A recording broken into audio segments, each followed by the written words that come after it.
everybody, Main Brew Guy here. Today is a maintenance day for the brewery. I do a normal kind of rinsing and cleaning and setting up of the brewery maybe a day or two before I actually do brew day. We're going to go a little deeper today, take a look at the product. It's called Kemphos 2001. This stuff is chlorinated trisodium phosphate, and so today we're going to give it a try both on the brewery and on the taps. Once I'm done with my cleaning process on the rig, I'm going to go ahead and use this product in the way they have demonstrated it to be used. All right, let's get started. I soak everything after brew day in a solution of OxyClean Free. As you can see, everything that I used in brew day is in there. That's where I'm going with this today. I'm going to try to make it so I'm doing everything I normally do, and I think I'm good to hook. And then we'll see how much more clean I can get with this cleaning solution. So that's their pitch, and that was their pitch at NHC. So let's see if their product works. Okay, let's get going.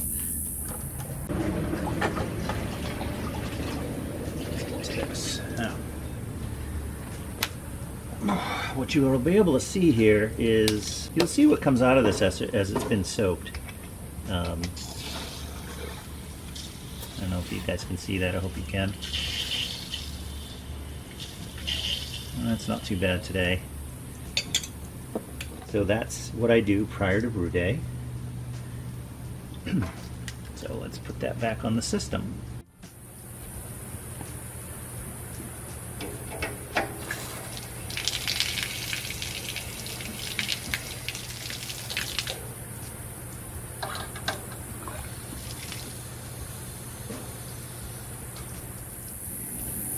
Okay, we're pretty much set up, and I need to hurry because I see those storm clouds building again.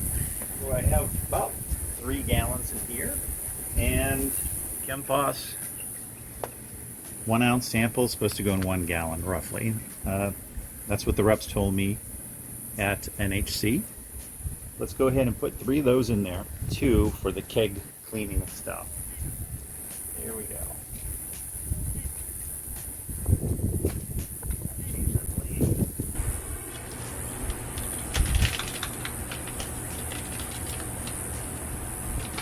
It's hard to tell it's pink in a blue bucket, I guess. Well, we'll see. Once I get all 3 in there. Oh yeah, yeah. It's turning pink. Looks like I need to stir it a bit. I'll have to get something for that.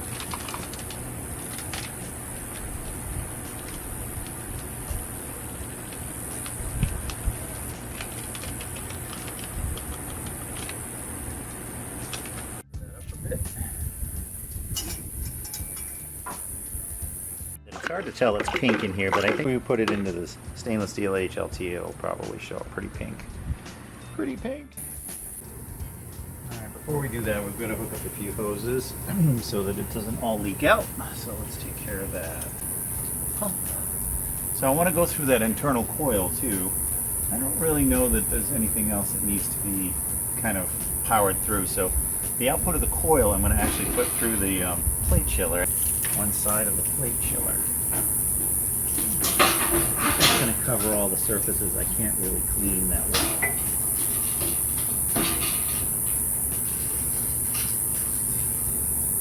Now you get the back side of me. There we go. I'm going to leave leave one side open so we can actually see what's coming out of it. So they say to set 1 gallon aside or after.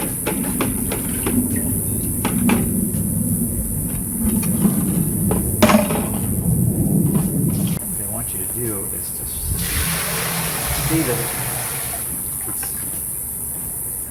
it's going to change color when it's dirty. It's not going to be pink anymore, but then they want you to rinse it out and then run through a little bit more of the pink cleaner solution to see how clean it is after the fact. That makes sense. And let's take a look. It does look a lot pinker in here. Nice pink hue to it. I hope that's coming through. Because this is such a large HLT, I'm going to have to tip the HLT over Otherwise I'm just going to run air. So let me find something to prop that up. Let's use my repair kit. Keg repair kit. Yeah. Okay. See, we're gonna learn. We're learning as we go. This is cool.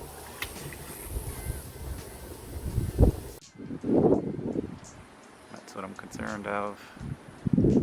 They are building in this direction. Let's see if we can get this done before we lose our good weather. Okay, here we go. So it's running through the coil. That's why the coil was shaking. Let's see if we can get a better shot here of what that's going to look like coming through. Okay, as you can see, it is definitely dirtier. Look at it getting into the pink solution there. Look at it getting into the pink solution down there, and it's actually taking the pink away as advertised. It wasn't horrible, so although I do see a lot of specks in there. Take a look at that. You can see those specks. They weren't there before. I'm getting a lot of flakes and chips and such. So I'm just going to let that run for a little while and see what happens. Brooks, right? So really now it's just, I'm probably just recirculating all those bits and chunks. So I'm going to do, I'm going to dump this, and then I'm going to run water through it, and then I'm going to run the rest of that pink solution and see if it stays pink. I think that's the true test that it's still clean.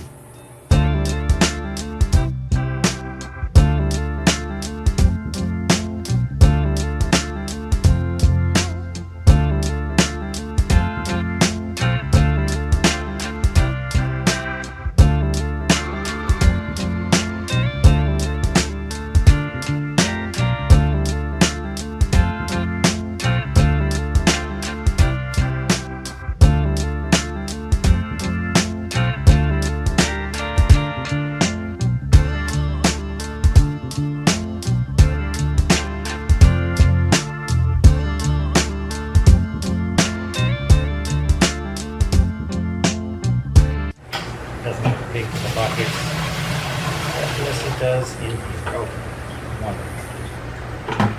Let's change buckets.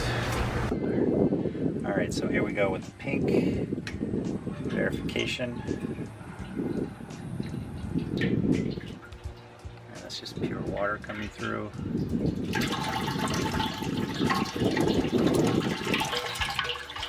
Still a little bit more bits and bobs coming through. Staying pink. Starting to change just a tad. Probably dilution, because I'm diluting this pink. I can still see there's a definite pink hue in there. So I ran this for about 15 minutes and I'm still getting a few bits and flakes coming through. For the most part, it's staying pink. Although it did pull through a few more flakes. I'm going to say that that's clean. And yeah, so it's still pink, and did pull through a few more bits and bobs, but HC booth, they want you to set aside some for verification process, just for your own edification.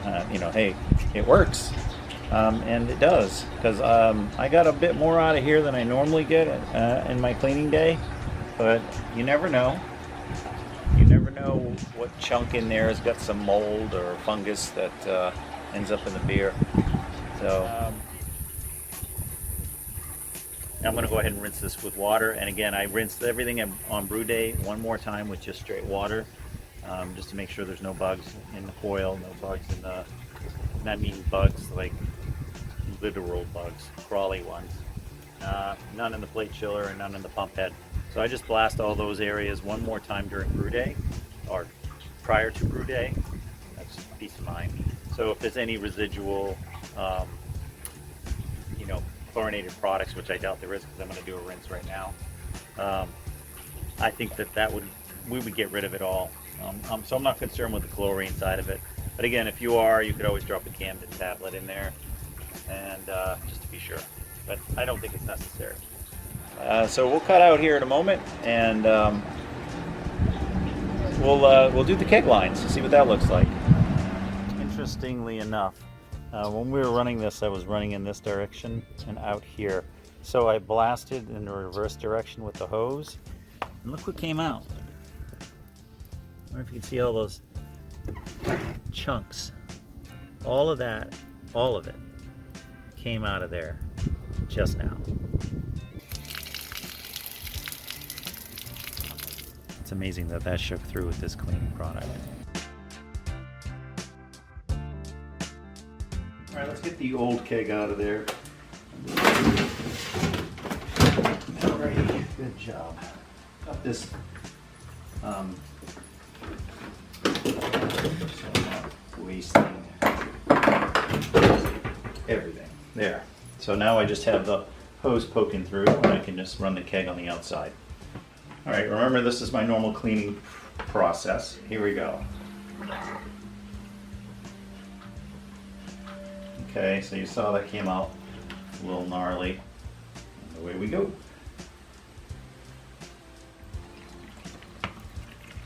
So we're just rinsing the line out. Let me kill the gas and just let it trickle down. And then we'll do the Kemphos. Okay, so I've refilled the keg with about 2 gallons, just maybe a hair over 2.2 gallons. So Kemphos, I'm going to put 2 ounces in. I'm not going to set aside as they recommend, as we did that yesterday with the Brew rig, and it kind of proves that it does clean by the chemical change, or the color change rather, and I'm sure that's a chemical change as well, but we'll just go with color change. I want you to see that I am putting this in the keg.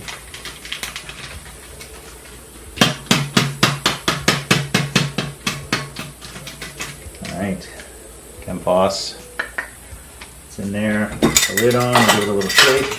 Alright, here we go.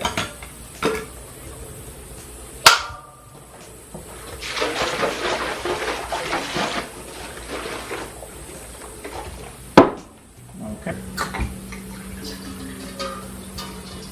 So initially the water will be coming through, and then the pink solution. So as far as the beer lines go, this is not producing any additional cleaning. There's a couple of specks in here, but it still looks fairly pink. So as far as beer line cleaning goes, my process is probably pretty good. So yeah, still remains fairly pink. Okay, so you can see there's a speck there. A few specks there, and that was a clean bowl when I started. So I mean, there's a little bit, but probably not enough for me to say I need to do this every time. We cleaned the bucket out, so we're just going to let that run through, see what else we get. And so do I recommend the product? I do. I just don't recommend that you probably have to use it every day. But it's a product you can certainly add to your cleaning process in your brewery. I'm going to do maybe every 6th brew day or so, I will run a closed loop system prior to brew day, like I did today, because I'm going to be brewing tomorrow. So yeah, so I'm going to move the rig over and start collecting some RO water for tomorrow's brew day. All right, guys, thanks for watching. Remember, no one is smarter than all of us. Share knowledge and brew great beer. Peace.